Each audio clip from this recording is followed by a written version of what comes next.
मी संकासूर. आपली कोकण भूमी इतकी चांगली, त्यात हा शिमग्यासारखा मोठा सण. या सणात देव आपल्या भेटीला येतो. त्यात ही अशी वाईट वृत्ती अजिबात खपवून घेणार नाही. तुम्हाला काय वाटलं हे असं केल्याने देव पावेल? अरे देव इतका वेडा नाही की अगरबत्ती लावल्याने, नारळ फोडल्याने तुमचं दुःख दूर करेल.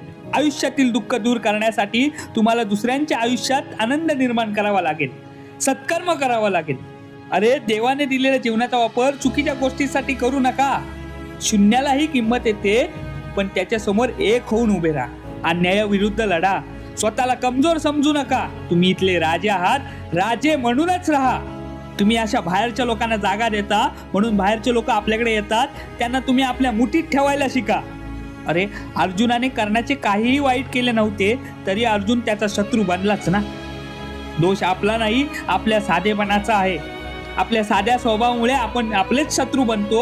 अरे शिमगा म्हटला की पवित्र असा सण, आणि ही लोक त्याची पवित्रता घालवण्याचा प्रयत्न करतात. हे खपवून घेतलं जाणार नाही.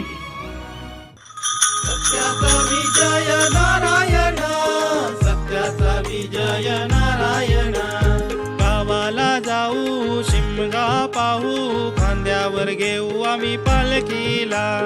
होली पुनवचा दिसयो आला, जाऊ देवाचे भेटीला.